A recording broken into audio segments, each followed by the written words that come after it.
এখনও আমি মনে করি ওর অবস্থানটা ভালো আছে। ও চাইলে এখনও ২-৪ জন তৈরি করে দিয়ে যেতে পারে। চিত্রনায়ক রুবেল বোঝাতে চাচ্ছেন শাকিব খান শুধু তার নিজের জন্য কাজ করে, চলচ্চিত্রের জন্য না, চলচ্চিত্রের মানুষদের জন্য না। দেখেন, রুবেল বরাবরই শাকিব খানকে নিয়ে নেগেটিভ কথা বলে আসছে। এখানেও তিনি শাকিব খানের একটু প্রশংসা করে শাকিব খানের কিন্তু পচাইয়ে দিলেন। শাকিব খানকে নিয়ে তিনি নেগেটিভভাবে কথা বলেন। তিনি বলেছেন শাকিব খানের অবস্থানটা এখন ভালো আছে, শাকিব খান চাইলে ২-৩ জন হিরোকে এখন তিনি উঠিয়ে নিতে পারে। কিন্তু আমার কথা হচ্ছে, আপনারা যখন সিনেমা ইন্ডাস্ট্রিকে লিড করেছেন তখন কি আপনারা শাকিব খানকে নিয়ে কাজ করেছেন?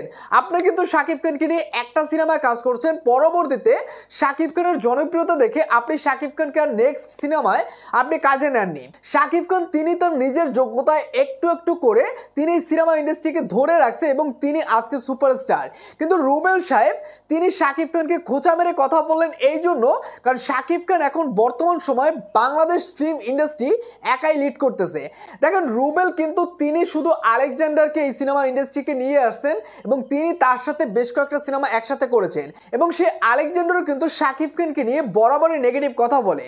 তো রুবেল এবং আলেকজান্ডার এই দুইজন শাকিব খানকে হিংসা করে এবং হিংসা করে শাকিব খানকে নিয়ে নেগেটিভ কথা বলতো। কারণ বেশ কিছুদিন আগে রুবেল কিন্তু একটা কথা বলেছিলেন যে একই ফেজ দর্শকরা দেখতে দেখতে তাদের বমির পর্যায়ে চলে আসছে। এটা পুরোপুরি শাকিব খানকে ইঙ্গিত করে বলেছিলেন।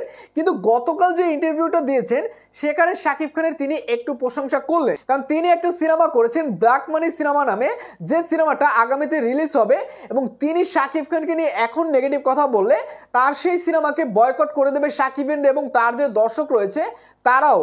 সেই জন্য শাকিব খানকে নিয়ে প্রশ্ন করতেই তিনি অনেক সুন্দর কথা বললেন এবং পরবর্তীতে তিনি শাকিব খানকে পচাই দিলেন। তো ভাই ব্রাদার, আমরা সকলে জানি রুবেল শাকিব খানকে নিয়ে সবসময় নেগেটিভ কথা বলে, কারণ শাকিব খান বর্তমান সময়ে ১ নম্বর সুপারস্টার, ১ নম্বর পজিশনে আছে, যে কারণে শাকিব খান ইন্ডাস্ট্রিতে কাজ করায় তারা আসলে সিনেমা ইন্ডাস্ট্রি থেকে অনেক দূরে সরে গেছে, কারণ তাদের হাতে কোনো সিনেমা না থাকায় তারা এখন শাকিব খানকে নিয়ে নেগেটিভ কথা বলে। তো ভাই ব্রাদার, রুবেল যে কথাটা বলছে এই কথাটার সাথে আপনারা কতটা একমত এবং তিনি যে শাকিব খানকে নিয়ে সবসময় নেগেটিভ কথা বলে সেই বিষয়ে কি বলবেন অবশ্যই কমেন্ট করে জানিয়ে দেবেন।